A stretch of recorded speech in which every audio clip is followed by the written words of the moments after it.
This week on the WDW Reflections podcast, the guys and I are going to be talking about a now extinct Walt Disney World attraction, Mr. Toad's Wild Ride. Who wants to see a toad? I want to see the Headless Horseman.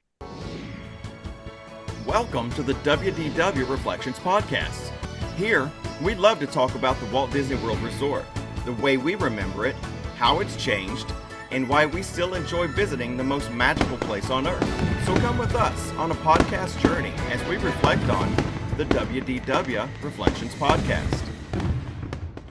Hey y'all, welcome to the WDW Reflections podcast, your unofficial guide through Disney World memories and their connections to the parks that we know and love today. So this week, we thought we would jump back, I guess you could say really back in time. And this attraction has been gone for almost 20 years. Before we get into the Magic Kingdom version in Florida, we should probably talk about the fact that this was an opening day attraction at Disneyland first, way back in 1955. The ride is based on Disney's short film adaptation of the book The Wind in the Willows, which was released as a package film, The Adventures of Ichabod and Mr. Toad, and it was released in 1949. So really just a couple of years before the attraction opened in Disneyland in 1955.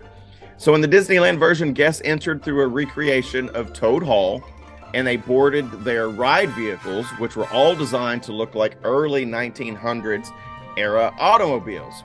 Each one of the multicolored ride vehicles was named after a character from the film. Each ride vehicle was a convertible and could sit 4 rides comfortably.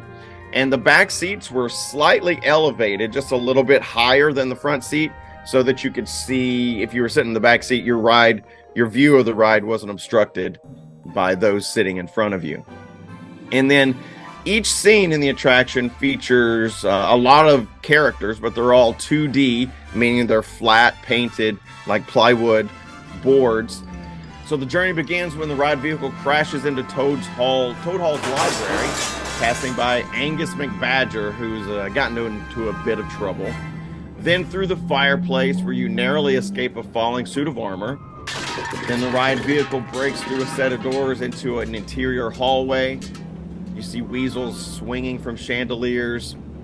And then out of Toad Hall, through the countryside, where you pass by Ratty's house, past the docks, into a warehouse full of explosive barrels, where you crash through a brick wall just before the explosives go off. This takes the guest into the streets of London, passing a fountain of Mr. Toad, through a dark room and onto a dark set of railroad tracks, where your ride vehicle collides head-on with a train.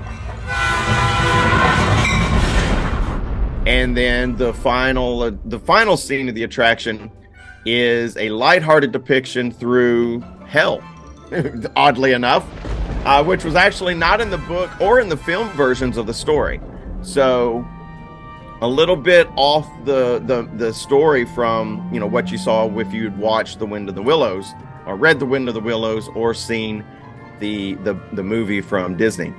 And then after you pass through that lighthearted depiction of hell, you pass back through a couple of doors back to the exit of the attraction. It's still there. Disneyland guests are lucky enough to still be able to enjoy Mr. Toad's Wild Ride here in 2022. As we're recording this, it's still an attraction that Disneyland guests have the opportunity to enjoy. And let's talk now about the Walt Disney World version. So the Magic Kingdom version was an opening day attraction also, but Disney World opened on October 1st of 1971. The ride vehicles in Walt Disney World version were basically the same as they were in the Disneyland version. They still were those old convertible jalopies, and you could, this back seat was slightly elevated. All of that stuff was pretty much the same. The load unload area looked it's very similar to what your typical Disney dark ride loading area looked like. So the walls were painted in very detailed murals. They were painted to look like you were outside an old English style building, brick and all that kind of stuff. So standing over one of the tunnels where your ride vehicle would eventually exit was also a collection of 2D characters from that you would see in the attraction. So once you loaded your old-timey automobile ride vehicle, your car would make a hard left or a hard right, because one of the differences here in the Disney World version is that there were 2 tracks.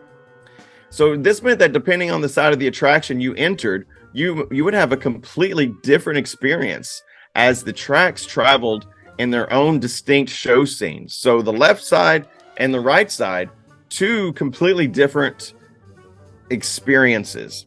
Like an early version of the Great Movie Ride. Why are you going to get me on misty-eyed? But yes, sort of like that, where you, in the Great Movie Ride, you could, you would pass through the gangster scene to get to the Western scene, or maybe you would be at the gangster scene. Kind of the same thing. But the left side and the right side traveled along their own separate tracks and had 2 different experiences. So track number 1, as you entered through Toad Hall, you would pass through a rural English countryside, passing by barnyard animals, and then you would crash into a chicken coop where your presence startled a bunch of poor chickens, causing them to squawk and holler and, just lots of chicken noises. Then it's on through a tunnel with plenty of warning signs out the tunnel, where you would pass a policeman giving directions by blowing on a whistle. So after you pass by the policeman whistling at you, your car would take a right-hand turn into a jail, where a judge declares you and your fellow riders are guilty, and they send your car through several jail cells. After you pass through these jail cells, your cars enter into another dark scene where a shootout between cops and some of those villainous weasels is occurring.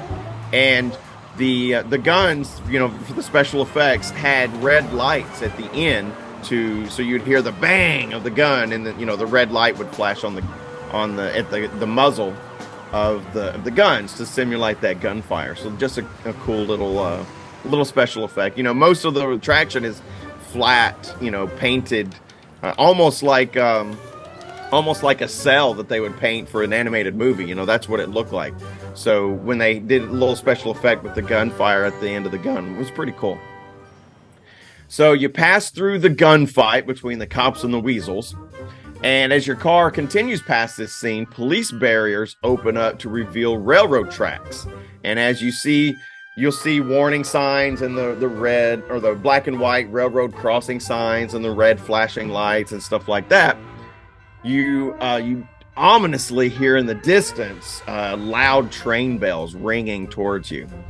Your vehicle then makes another right-hand turn, placing you and your car right onto the railroad tracks when you see the headlight of an oncoming train directly in front of you.